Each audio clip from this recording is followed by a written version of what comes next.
السلام عليكم ورحمة الله وبركاته. الحمد لله والصلاة والسلام على خير خلق الله محمد بن عبد الله وعلى آله وأصحابه ومن والاه. أما بعد، كفل أسرارات يوصول الإيمان ويمي أمنة مسرتوج تمهرتاتشن. قال المؤلف رحمه الله تعالى: وفي صحيح مسلم، إمام مسلم صحيحات شولاي، عن عائشة رضي الله عنها، كعائشة بزقبوت حديث تقين توال تلالفوال، قالت نتاجن عائشة قالوا: دعي رسول الله صلى الله عليه وسلم، يا الله ملكتنيا تتروا إلى جنازة صبي ودهزان لج جنازة من الأنصار كمدينة سووج هنا هزان لج موتو صلاة الجنازة عندي سجدو تتروا. فقلت أنا يالكون يالو نتاجن عائشة: طوبى له، يه زاري يموتو هزان لج جنة اللت أخيرا لاي رفتنا يتمجاج نورو اللت تعدلو آلكون يالو.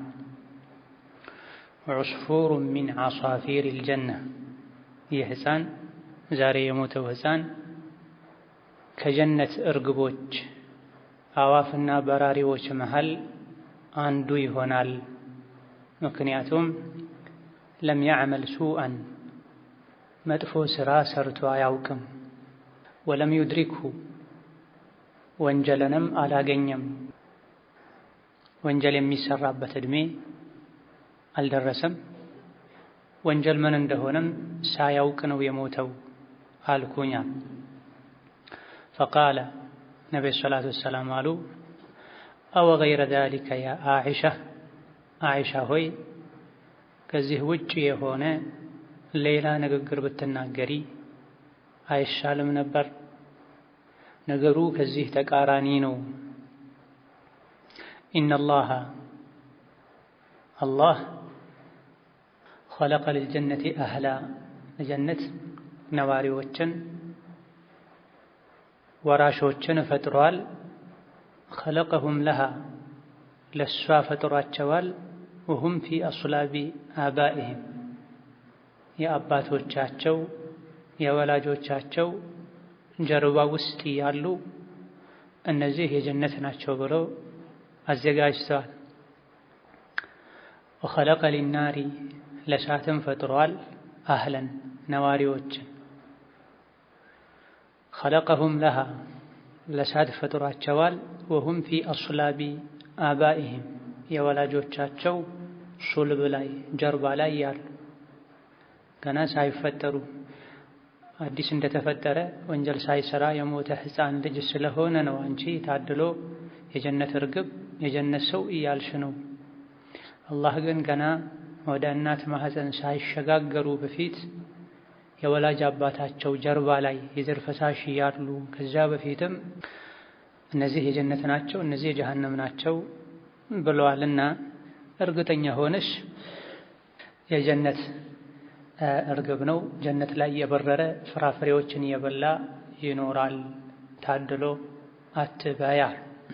ይህ ሐዲስ ከቀደር ጋር ከጥንት የአላህ ተባረከ ወተዓላ እውቀትና ውሳኔ ጋር ተያያዥ የሆነ ሐዲስ ነው።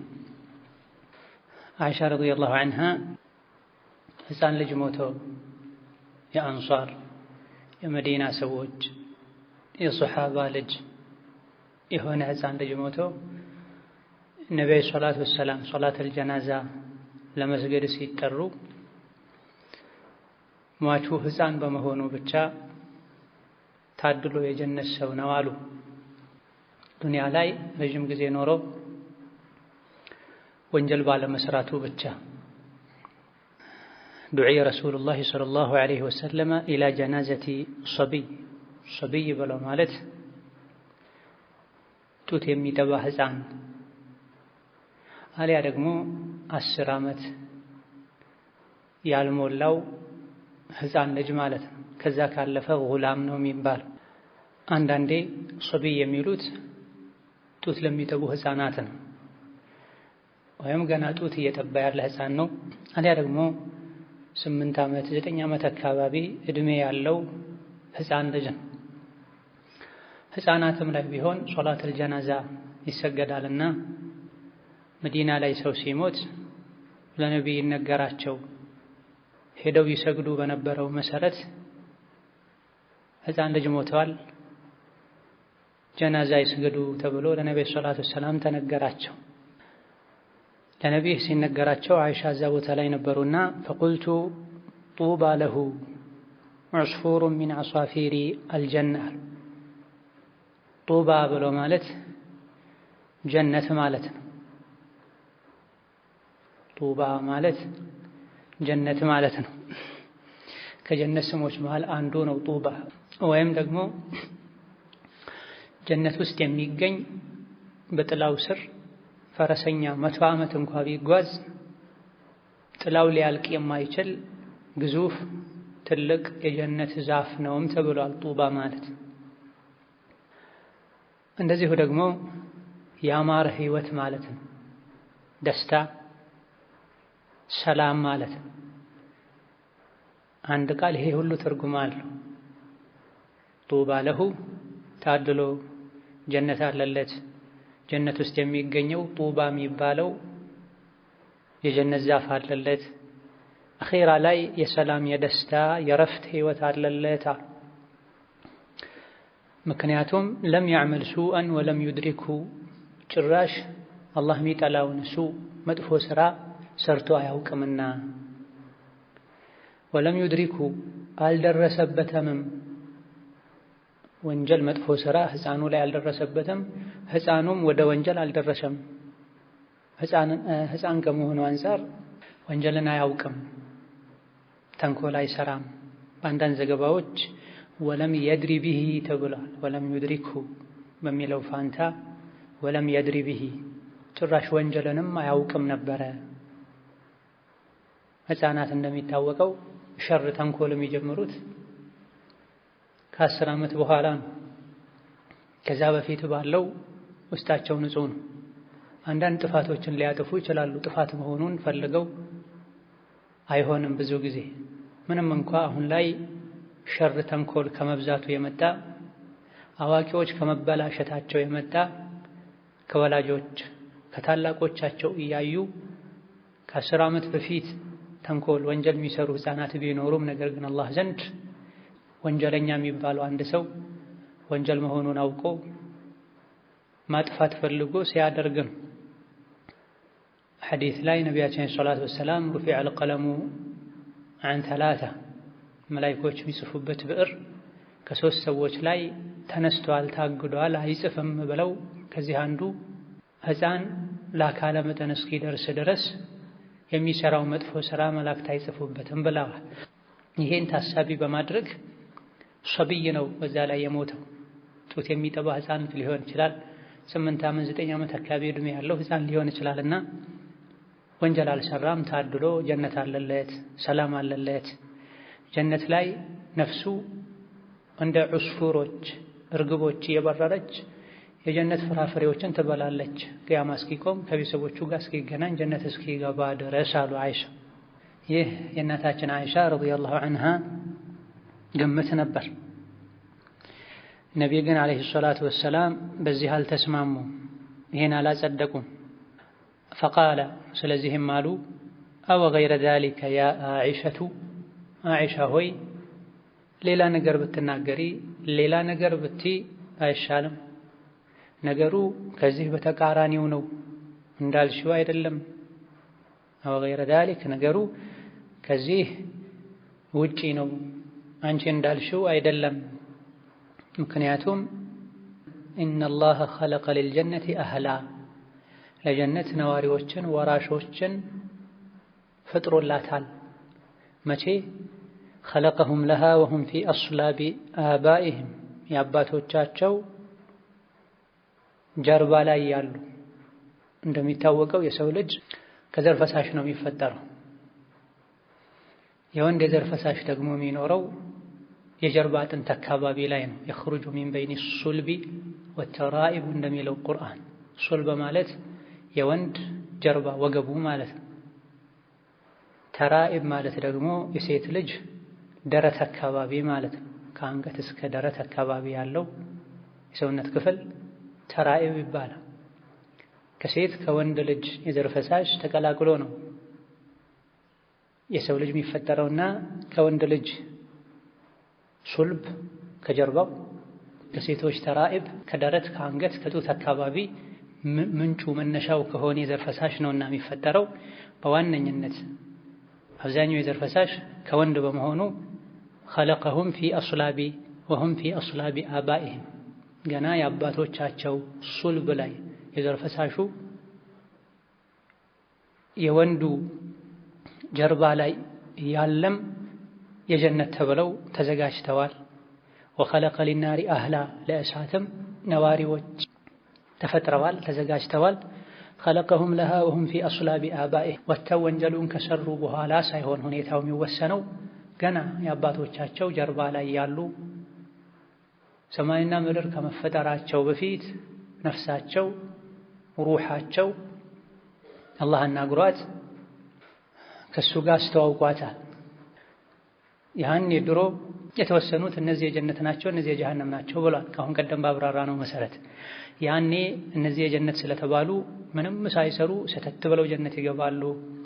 እነዚህ የእሳት ስለተባሉ ምንም ሳይሰሩ ተገፍትረው እሳት ይገባሉ ማለት አይደለም። መጨረሻቸው ምን እንደሚሆን አውቆ አላህ ያን የሆኑ ወስነዋል ማለት ነው። ስለዚህ አይሻ ረዲየላሁ ዐንሃ ሕፃን ልጅ ነው፣ ወንጀል ሰርቶ አያውቅም፣ ደርሶበትም አያውቅም፣ ታድሎ የጀነት ሰው ሲሉ ነገሩ በዚህ መልኩ ብቻ አይደለም መታየት ያለበት። ወንጀል እኛ የምናውቀውን ወንጀል ስላልሰራ ብቻ አይደለም። ሰዎችን ሁኔታቸውን ሓላቸውን አላህ በሚያውቀው መሰረት ይህ የእሳት ነው ይህ የጀነት ነው ብሎ አላህ ወስኗል። በመሰረቱ ወላጆቻቸው ሙስሊም የሆኑ ህፃናት የጀነት ናቸው የሚል ስምምነት አለ። ስምምነቱ ላይ በትንሹ ኺላፍ ቢኖርበትም እጅግ በጣም ብዙሃኑ የፍቅህ የሐዲስ ሊቃውንት ወላጆቹ ሙእሚን ሙስሊም የሆኑ ህፃን በህፃንነት እድሜ ሶቢይ ያለ ከሞተ ወንጀል ሳይሰራ ከሞተ የጀነት ነው ብለን ነው የምናምነው ብለዋል። ይሄ የዓቂዳ ክታቦች ላይም ተዳስሷል። ወኑእሚኑ ቢአነ አጥፋል አልሙስሊሚና ፊል ጀነቲ የሚሉ ርዕሶች አሉ ከፍ ያሉ የዓቂዳ ክታቦች ላይ። የሙስሊሞች ህፃናት ወላጆቻቸው ሙስሊም የሆኑ ህፃናት በህፃንነት እድሜ ላይ ከሞቱ የጀነት ናቸው ብለን እናምናለን በጥቅሉ ማለት ነው። በተናጠል በግለሰብ ደረጃ የገሌ ልጅ በ3 ዓመቱ ሞተ ታድሎ የጀነት ነው ያለን አናወራም። በ2 በ3 ዓመቱ ስለሞተ እሱ የጀነት ነው አንልም፣ ስም እየጠራን ወይም ወላጆቹን እየጠራን። ነገር ግን እንደ ጥቅል የሙስሊም ህፃናት በሙሉ በህፃንነት እድሜ ከሞቱ የጀነት ናቸው ብለን እናምናለን። እዚህ ጋር ታዲያ ለምን ነብዩ ሰለላሁ ዐለይሂ ወሰለም አወ ገይረ ዛሊከ ያ አኢሸቱ ነገሩ ሌላ ነው እንዲህ ብለሽ ነው እንዴ የምታምኚው? የአላህ እኮ ውሳኔ አለ እኛ ማናውቀው፣ ጥንቃቄ ልታደርጊ ይገባል። እንዴት ለዚህ ህፃን ልጅ የጀነት ነው ብለሽ ወሰንሽለት?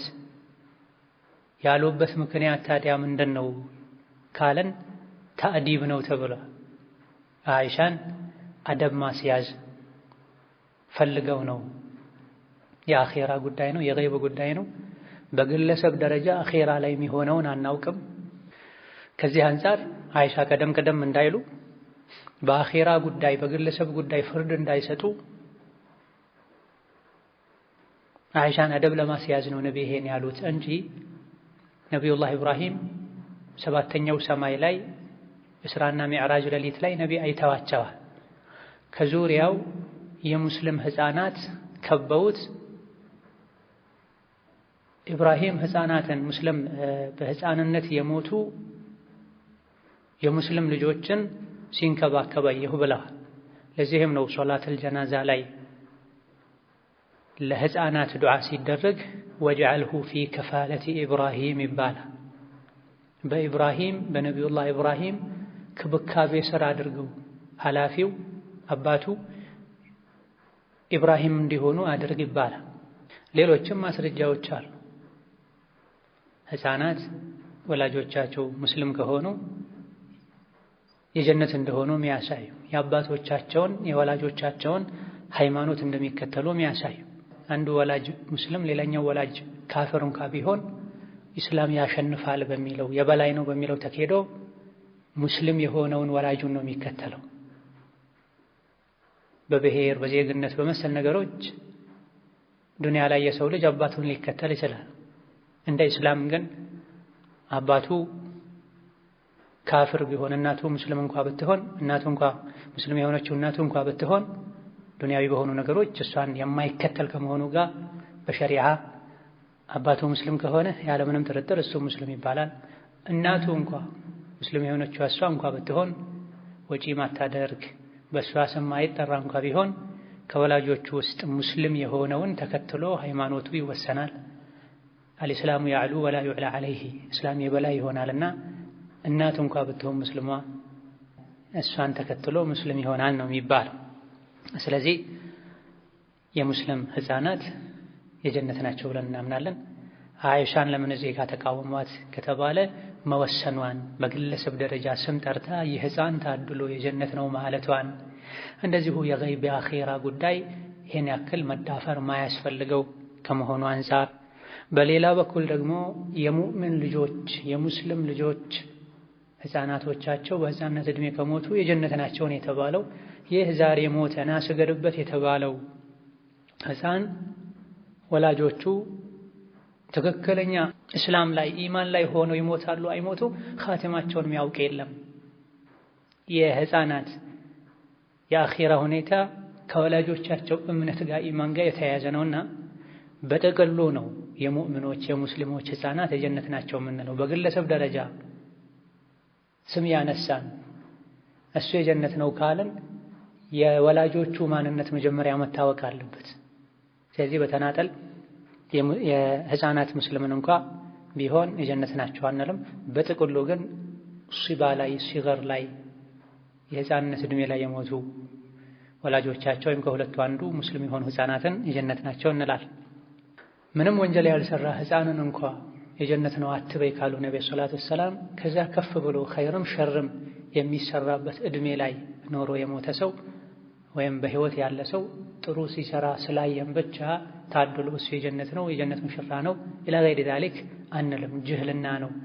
የአህለ ሱና ወል ጀማዓ አቂዳ አለማወቅ ነው የሚያስብለው። እሱ የጀነት ነው እሷ የጀነት ናት የሚባለው ነብዩ ሰለላሁ ዐለይሂ ወሰለም በስም ከመሰከሩላቸው ብቻ ነው። ከዛ ውጭ ያለውን በወስፍ ነው የተመሰከረው። ማንኛውም ልቡ ላይ ኢማን ያለ ጀነት ይገባል ተብሏል። ፈጅርና ዐስርን በአግባቡ የሰገደ ጀነት ይገባል ተብሏል።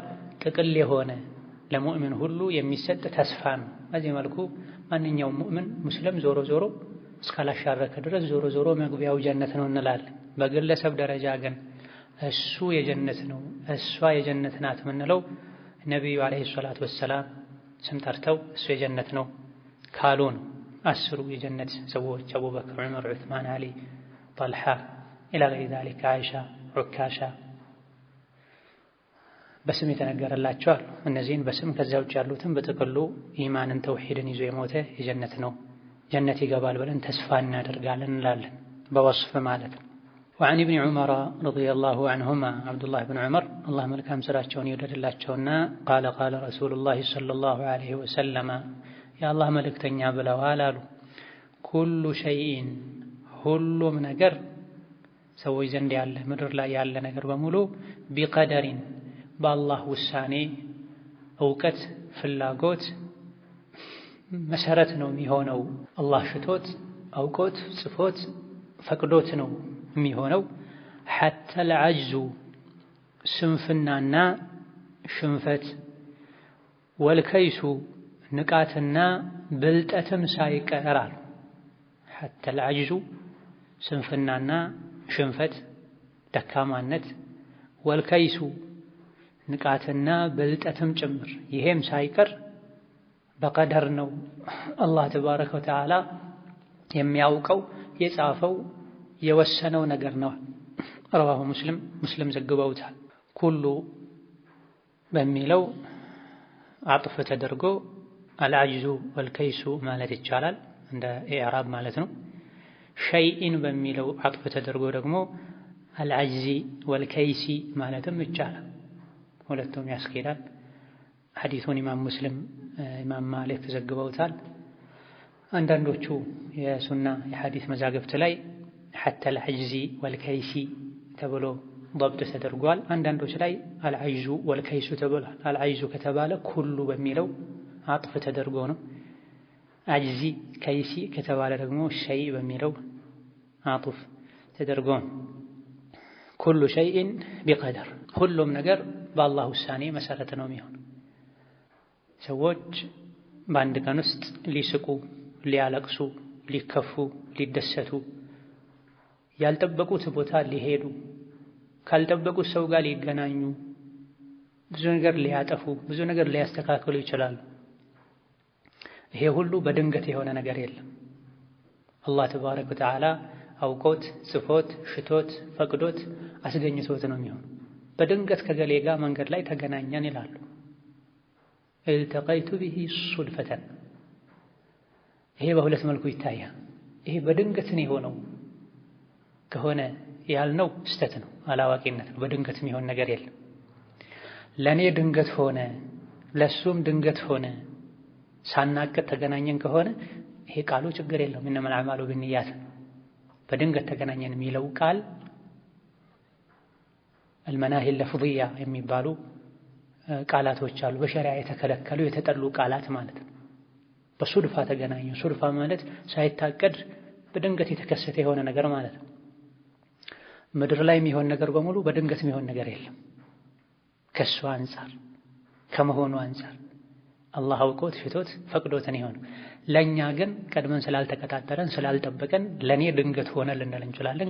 ቃሉ በዚህ መልኩ ይተረጎማል። ኸይሩ ጥሩ ትክክለኛው ከተፈለገበት ችግር የለውም። ይሄ በድንገት ነው የሆነው፣ አልተጻፈም፣ አልተወሰነም በሚል መልኩ ከሆነ ቃሉ የተከለከለ ይሆናል። ኩሉ ሸይእን ቢቀደር፣ ሁሉም ነገር በቀደር ነው። ሐታ አልዐጅዙ ወልከይሱ፣ ዐጅዝና ስንፍናና ንቃት ብልጠት ሁሉ ሳይቀራል።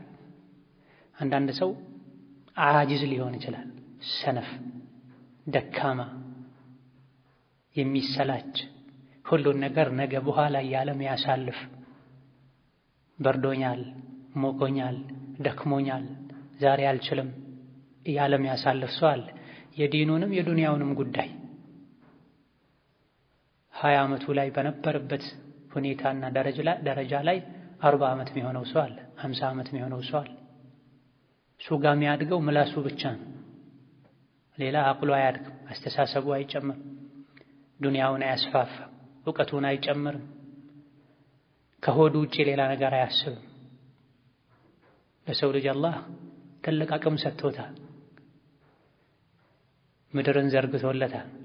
ፈሲሩ ሂዱ፣ ምድር ላይ ተንቀሳቀሱ፣ ለራሳችሁም ለሰው ልጅም የሚጠቅምን ነገር አድርጉ፣ አስፋፉ፣ ዲንን አሰራጩ ብሎናል።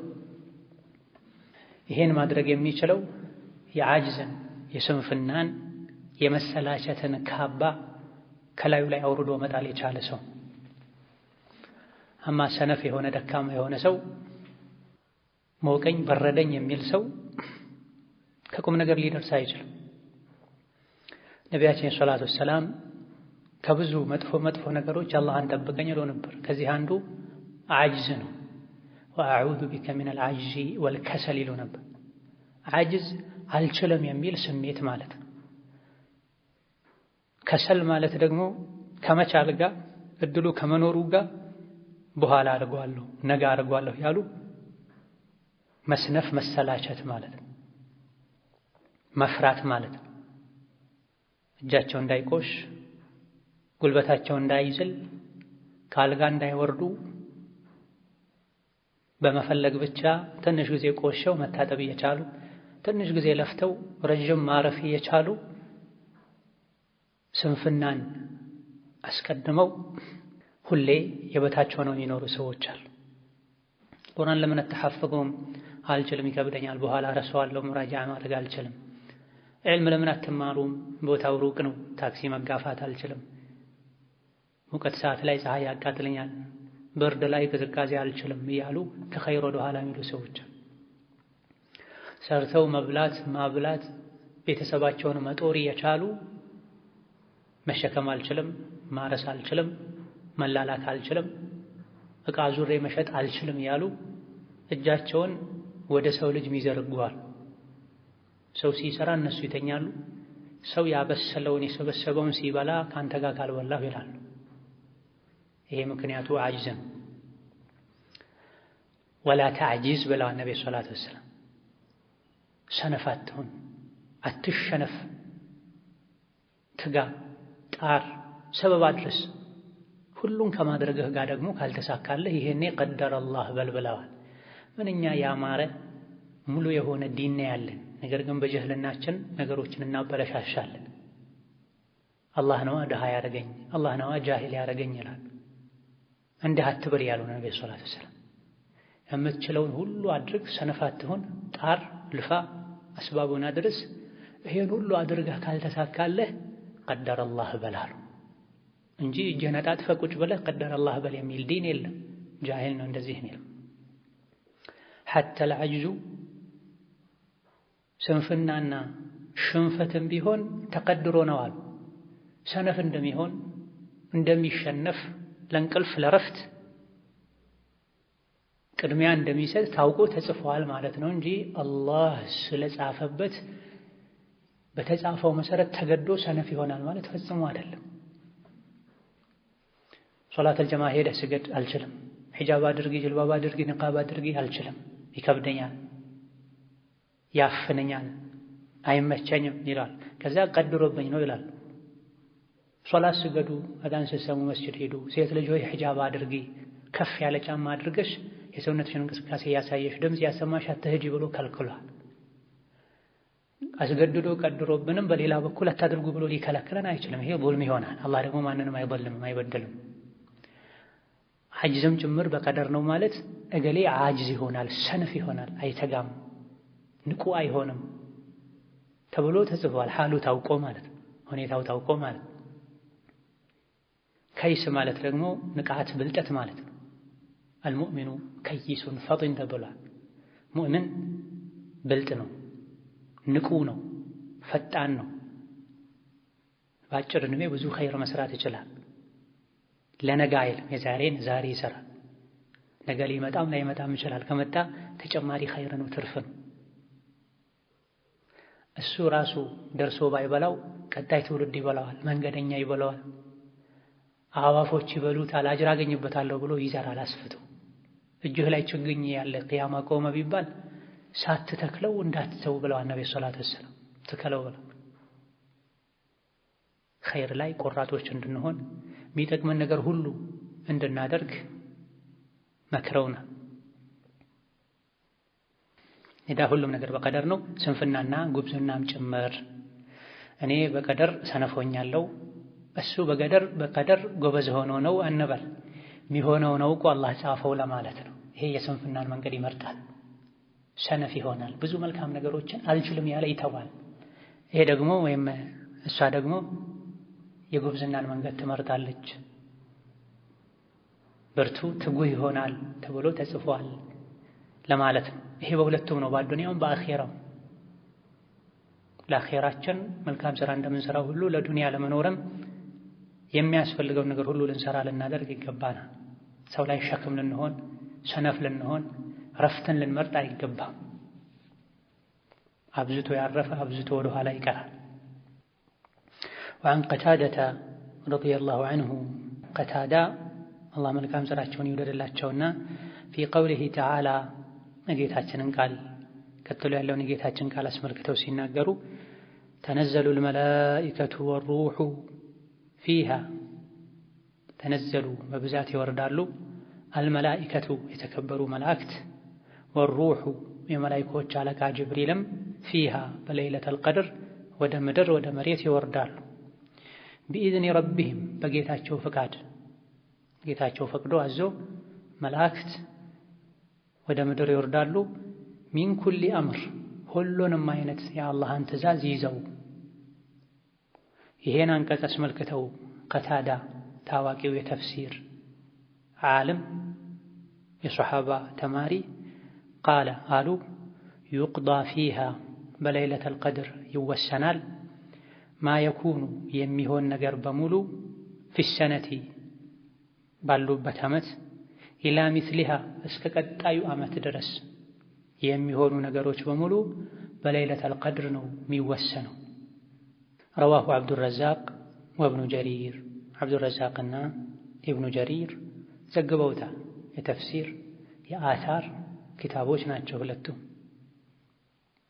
አንደኛው የተፍሲር ሌላኛው የአታር ኪታብ ነው።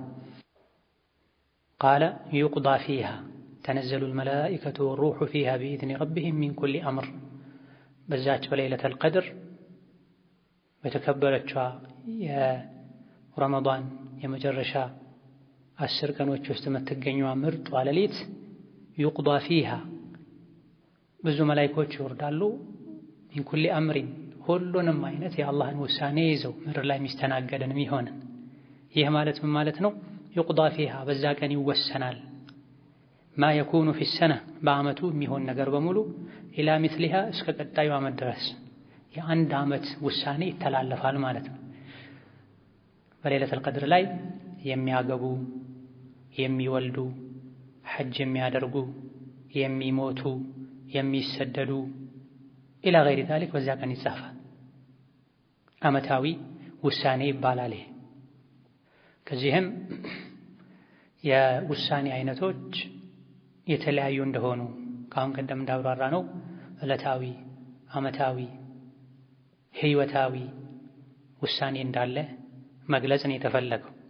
ወቀድሩ የማዕና ዛሊከ ይህ አይነቱ ሐሳብ መልእክት ተላልፏል ተነግሯል። ዐን ኢብኒ ዓባስን ረዲየላሁ ዐንሁማ ከአብዱላህ ብን ዓባስ ሱሐቢ ናቸው። ወልሐሰኒ ወአቢ ዓብድራሕማን ሱለሚ ወሰዒድ ብን ጁበይርን ወሙቃቲልን ከነዚህ ሁሉ ተነዘሉል መላኢከቱ የሚለውን አንቀጽ አስመልክተው ከታዳ የተናገሩት አይነት ንግግር ተገኝተዋል። አብዱላህ ብን ዓባስ ሱሐባ ናቸው። ከዛ በኋላ ያሉት ሐሰን፣ አቢ ዓብድራሕማን ሱለሚ፣ ሰዒድ ብን ጁበይርና ሙቃቲል ሁሉም ታቢዕዮች ናቸው፣ የሱሐባ ተከታዮች ማለት ነው። እነዚህ በሙሉ ምን ብለዋል?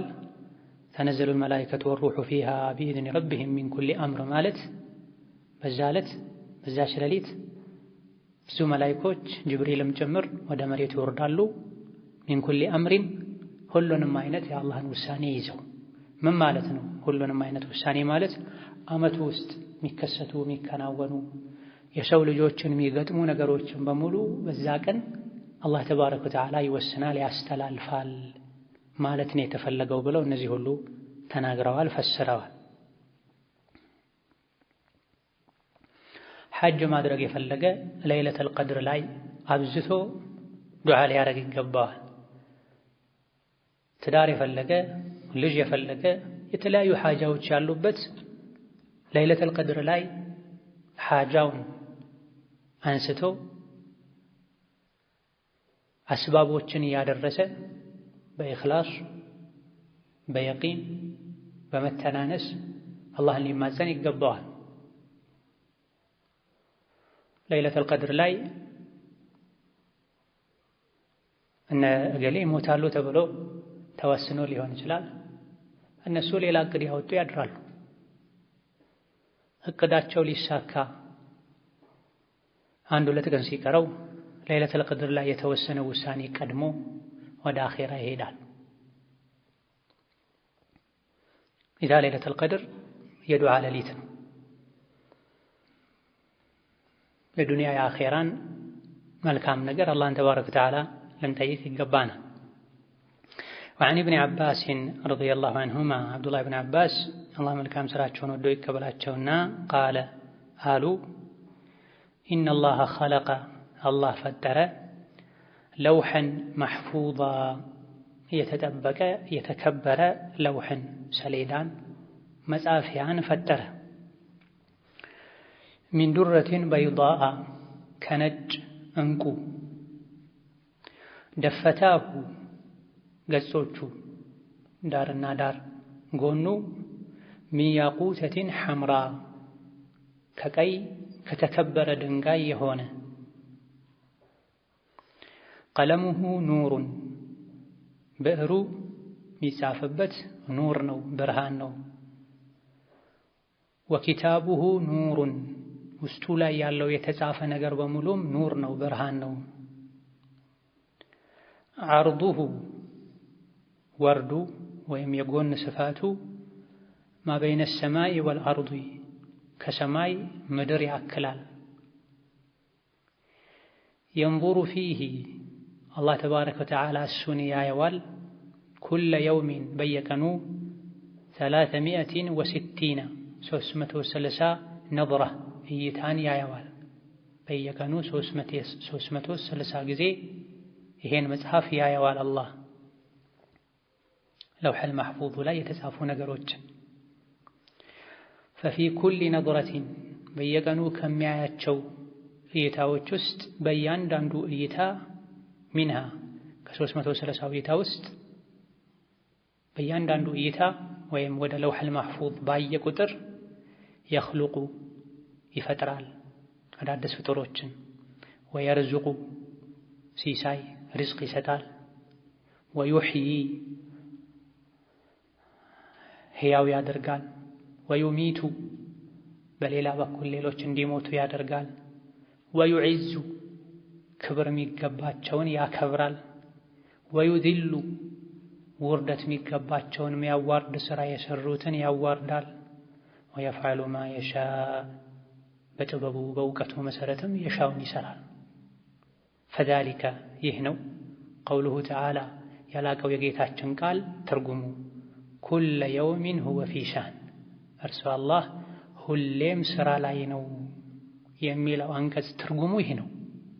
በየቀኑ ለውሐል መሕፉዝ ላይ 330 ጊዜ ገደማ ያያል። ባየ ቁጥር ይፈጥራል፣ ይረዝቃል፣ ያሞታል፣ ሕያው ያደርጋል፣ ያከብራል፣ ውርደት የሚገባውን ያዋርዳል፣ የሻውን ይሠራል።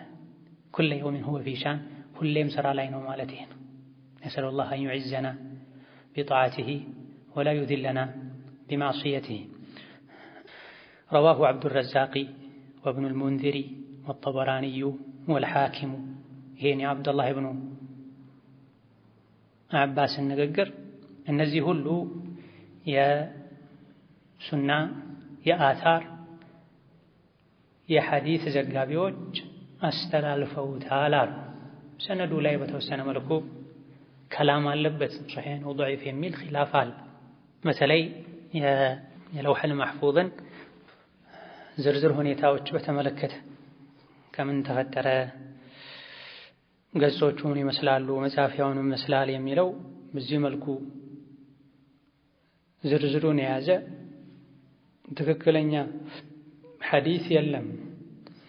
አብዱላህ ብኑ አባስ ይሄን በትክክል ተናግረው ከሆነ የሰው ልጅ በራሱ ጊዜ ዝም ብሎ የሚናገረው ንግግር ስለማይሆን የገይብ ጉዳይ ስለሚሆን ከነቢ ሰምተው ነው የተናገሩት ይባላል። ዕሙመን ሰነዱ ላይ ضعፍ አለ። ከዚህ የተፈለገው ከቀደር ጋር ተያይዞ በየቀኑ አላህ ተባረከ ወተዓላ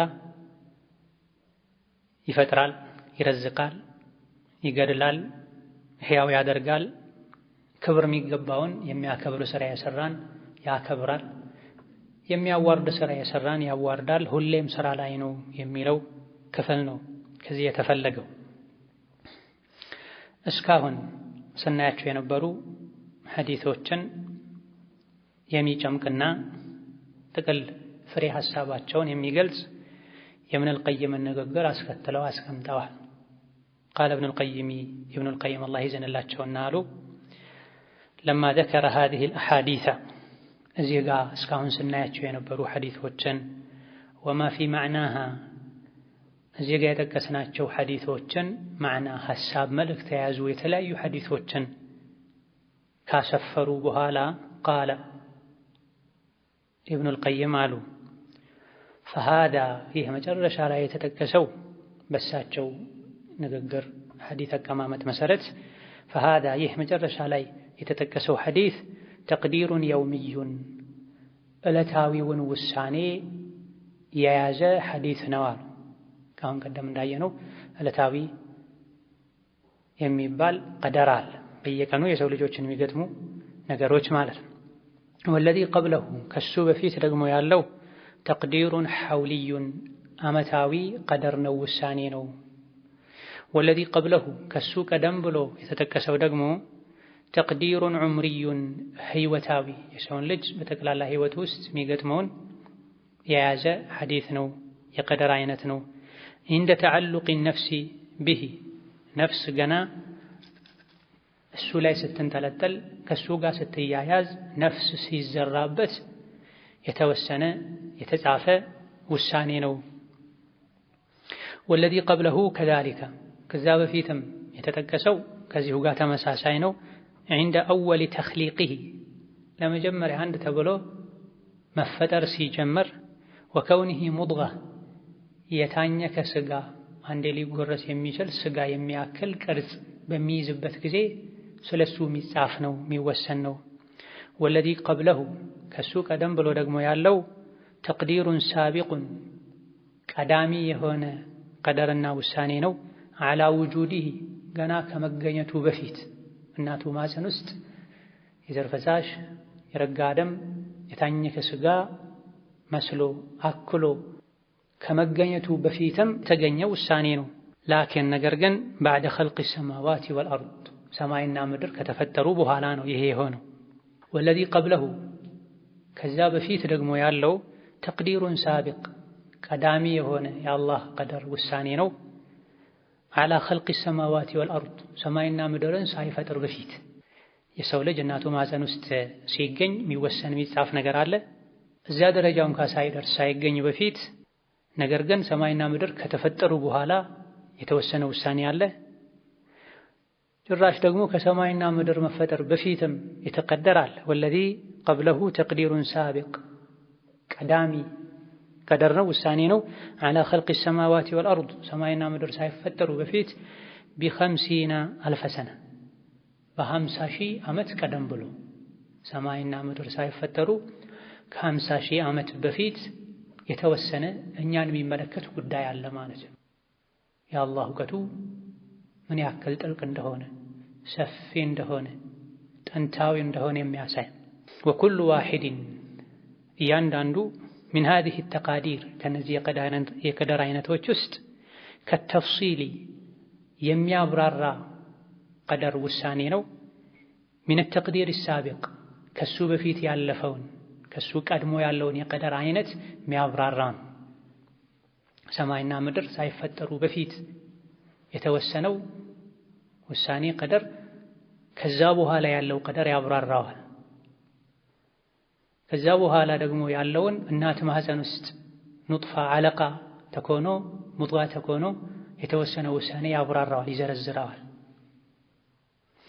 ወፊ ዛሊካ በዚህ ውስጥ አለ ደሊሉን ግልጽ ማስረጃ አለ አላ ከማሊ ዒልሚ ረቢ የጌታ የአላህ እውቀቱ የተሟላ መሆኑን የሚያሳይ ግልጽ ማስረጃ አለ።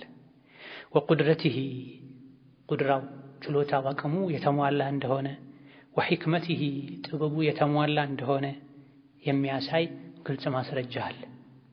ስራው ሁሉ ያማረ የተሰካካ የተስተካከለ አንዱ ሌላኛውን የሚደግፍ የሚያብራራ ግልጽ የሚያደርግ ነው። ያንዳንዱ የቀደር ሁኔታ ከኋላ የመጣው የቀደር አይነት ከፊት ያለው የሚያብራራ የሚዘረዝር ቀደር ነው። የአላህ ስራ እርስ በርሱ አይምታታም፣ አይጣረስም፣ አንዱ ሌላኛውን አያፈርስም። የሰው ስራ ነው አንዱ ከሌላኛው ጋር የሚጣረሰው የሚምታታው፣ ዛሬ የሰራውን ነገ የሚያፈርሰው አይሆንም ልክ አይደለም ብሎ እንደ አዲስ የሚጀምረው ሰው ነው። አላህ ግን ስራው በሙሉ ሙትቀን ያማረ ነው፣ የተስተካከለ ነው። እውቀትን ጥበብን የተሟላ አቅምን መሰረት አድርጎ የሚሰራ ስራ ስለሆነ የሰው ልጅ ግን አብዛኛውን ጊዜ ጃሂል ነው። ነገን አሻግሮ ማየት አይችልም። ለሚሰራቸው ስራዎች ሁሉ ምክንያት ሊያቀርብ አይችልም። አንዳንዴ ስሜት ተሸንፎት ነው የሚያደርገው። ሌላ ጊዜ እልክ አነሳስቶት ነው የሚያደርገው። አላህ ከነዚህ ሁሉ የጉድለት ባህሪዎች የጠራ ነው። ዓሊም ሐኪም ነው። ጌታ አላህ ሁሉን አዋቂ ነው። ጌታ አላህ እያንዳንዱ ስራው ጥበብ አለው፣ ምክንያት አለው። ወዚያደቲ ተዕሪፊሂ አልመላኢከተ በእያንዳንዱ የቀደር ደረጃ ሁኔታ ውስጥ ዚያደቱ ተዕሪፊሂ ተጨማሪ ማስተዋወቅ አለ። አልመላኢከተ መላኢኮችን፣ ወዒባደሁ አልሙእሚኒና በቁርአን በመልእክተኞች የሚያምኑ አማኞችን ማስተዋወቅም አለበት። ቢነፍሲሂ ራሱ ወአስማኢሂ ስሞቹን ማስተዋወቅም አለበት። እያንዳንዱን የአላህን ቁድራ የአላህን ሥራ ባየን ቁጥር ተጨማሪ እውቀት እንጨምራለን ስለ አላህ፣ ስለ አዋቂነቱ፣ ስለ ቻይነቱ፣ ስለ ተመልካችነቱ። ወዚያደቲ ተዕሪፊሂ አልመላኢከተ ወዒባደሁ አልሙእሚኒን ደሊሉን በእያንዳንዱ የቀደር ደረጃ ላይ ሁኔታ ላይ ውስጡ ላይ ደሊል አለ። ምን በሚሰራቸው ስራዎች በቀደር ደረጃዎች ለሰው ልጆች ተጨማሪ እውቀት፣ ለሙእሚኖች ለመላኢኮች ተጨማሪ እውቀት የሚሰጥ መሆኑን የሚያሳውቅ መሆኑን ስለ ስሙ ስለ ራሱ ቢነፍሲሂ ስለ ራሱ ወአስማኢሂ ስለ ስምና ባህሪያቱ። ثم قال ከዛም አስከትለው አሉ ኢብኑ አልቀይም ፈተፈቀት هذه الأحاديث እነዚህ ሐዲሶች በሙሉ ተገጣጥመዋል፣ ተስማምተዋል። ወነዛኢሩሃ መሰሎቻቸውም ሌሎች እዚህ ያልተጠቀሱ ሐዲሶችም ጭምር ተስማምተዋል፣ ተገጣጥመዋል። على أن القدر السابق ቀድሞ የተወሰነ የአላህ ውሳኔ لا يمنع العمل ስራ መስራትን እንደማይከለክል። ይሄ ነው እስካሁን ስንዳስሰው የነበረ ሐዲስ አታር ቁንጮው ፍሬው ዋና መልእክቱ ይሄ ነው። ፈተፈቀት هذه الأحاديث በቀደር ዙሪያ የተነገሩ የተጠቀሱ ሐዲሶች ወነዛኢሩሃ እዚህ ያልተጠቀሱ ሌሎች መሰል ሐዲሶችም ተገጣጥመዋል፣ ተስማምተዋል። على أن القدر السابق ድሮ አላህ አስቀድሞ ሰው ልጅ ላይ የወሰነው ውሳኔ لا يمنع العمل ስራ መስራትን አይከለክልም። ولا يوجب الاتكال መደገፈንም ግዴታ አያደርግም። عليه በቀደሩ አላህ ቀድሮብኝ ነው ድሃ የሆንኩት ጃሂል የሆንኩት መጥፎ ሰው የሆንኩት አይባልም። በል ይልቅ يوجب الجد ጥንካሬን ያስፈርዳል፣ ግዴታ ያደርጋል። ወልጅቲሃደ መታገልን ግዴታ ያደርጋል። የቀደር ሐዲሶች ስራ ትተህ ቁጭ በል ተቀድሮብኝ ነው ብለህ ተቀበል ሁሉን ነገር ተው ማለትን አያስፈርድም፣ አያስከትልም፣ አያስገድዱም። ይልቅ ይውጅቡል ጅድ ጥንካሬን፣ ትጋትን፣ ኢጅቲሃድን፣ መጣርን፣ መታገልን ያስፈርዳሉ፣ ያስገድዳሉ። አትስሩ አላህ ቀድሮት ነው ብላችሁ ቁጭ በሉ የሚል አንድ ሐዲስ የለም። ታገሉ፣ ስሩ፣ ሰበብ አድርሱ። የምትችሉትን ሁሉ ካረጋችሁ በኋላ ሌላ ነገር ከቀደማችሁ አላህ ቀድሮ ነው በሉ ነው የሚለው። ወሊሃዛ ለዚህም ነው ለማ ሰሚዐ በሰማ ጊዜ ባዕዱ ሶሓበቲ አንዳንድ ሶሓቦች ዛሊከ እነዚህ ሐዲሶችን በሰሙ ጊዜ ቀደር ሐዲሶችን በሰማ ጊዜ ከሶሓቦች ማል አንዱ አለ ማ ኩንቱ ቢአሸደ እጅቲሃደን ሚኒ ማ ኩንቱ ሆኜ አላቅም ቢአሸደ እጅቲሃደን ትግል ላይ ጥረት ላይ ሆኜ አላቅም ሚኒ አልአነ አሁን ካለሁበት የበለጠ። ስለ ቀደር ሐዲሶችን ሲሰማ ይህ ከሆነማ የተወሰነልኝን ቁጭ ብዬ ልጠብቅ አላለም። ከመቼውም በላይ አሁን እንድታገል አደረገኝ ይህ ሐዲስ። ሐዲሱን የቀደር ሐዲሶችን ያልተረዱ ሰዎች የተቀደረልኝ የትም አይቀርም ብለው ቁጭ ነው የሚሉት ስለ ቀደር በተሳሳተ መልኩ ሲረዱ። ይሄ ሱሐቢ ግን ከመቼውም በላይ አሁን እንድታገል አደረገኝ ይህ ሐዲስ አሉ። ዝም ብሎ ቁጭ ያለ ኋላ ላይ ይጸጸታል። ብሰራ ልድን እችል ነበር ይላል። ያኔ በሩ ይከፈትለታል። የሆነው ሆኖ ግን የታገለ የሚችለውን ያክል ያደረገ ኋላ ላይ እንኳን ባይሳካለት ቀደሩ ሌላ ቢሆን አይቆጭም። ያስቀረው ያጎደለው ነገር የለም፣ ሰርቷል። ነቢይም ያሉት ኢዕመሉ በኩሉም ሙየሰሩን ሊማ ኹሊቀ ለሁ ላይ ያሉት ሁሉ ነገር ድሮ ተጽፎ አልቋል ተወስኖ አልቋል ባላቸው ጊዜ ያ ረሱላህ ታዲያ ድሮ የተጻፈው ላይ ተደግፈን ስራ ለምን አንተውም ሲሏቸው አይ አታድርጉ ስሩ ሁሉም ለተፈጠረለት የተገራ ነው ብለዋቸዋል። እዚህም ጋር ስለ ቀደር ሁሉ ነገር ድሮ ተጽፎ ተወስኖ እንዳለቀ በሰማ ጊዜ ከመቼውም በላይ አሁን ነፍሴን መታገል እንዲይዝ አደረገኝ ይሄ ሐዲስ ብሏል። የኛ መቋም ሊሆን የሚገባው ይሄ ነው። وقال أبو عثمان النهدي أبو عثمان النهدي الله ይዘንላቸውና አሉ ለሰልማን አልፋሪሲ አሉት ለሰሐቢዩ ለአና እኔ بأول هذا الأمر በዚህ ጉዳይ በቀደር በውሳኔ እኛ ላይ በሚደርሱ ነገሮች የመጀመሪያ የአላህ ውሳኔ አሸዱ ፈረሐን ይበልጥ ደስተኛ ነኝ ሚኒ ከምደሰተው በላይ ቢአኺሪሂ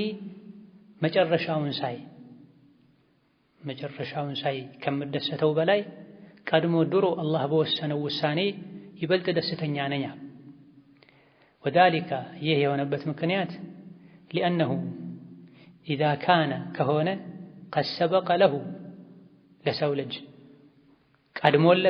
ተቀድሞለት ከሆነ ሚነላሂ ከአላህ ሳቢቀቱን መልካም ውሳኔ ቀድሞ ተወስኖለት ከሆነ ወሀየአሁ ለመልካም ነገርም አላህ አዘገጃጅቶት ከሆነ ወየሰረሁ አግርቶትም ከሆነ ሊልውሱል ኢለይሃ ወደ መልካሙ አላህ ወደ ወሰነለት መልካም ነገር ለመድረስም አላህ እሱን አግርቶት አመቻችቶት ከሆነ ካነ ፈረሑሁ ደስታው ይሆናል ቢሳቢቀቲ አለቲ ሰበቀት ለሁ ቀድሞ በተወሰነለት ውሳኔ ደስታው አዕظማ ቢሳቢቀቲ አለቲ ሰበቀት ለሁ ሚነላህ ከአላህ ቀድሞ በተጻፈለት በተላለፈለት መልካም ውሳኔ የሚደሰተው ደስታ አዕظማ የላቀ ይሆናል ሚን ፈረሒሂ ከመደሰቱ በላይ ቢልአስባብ በሰበቦች እሱ በሚያደርጋቸው ነገሮች አለቲ ታእቲ ቢሃ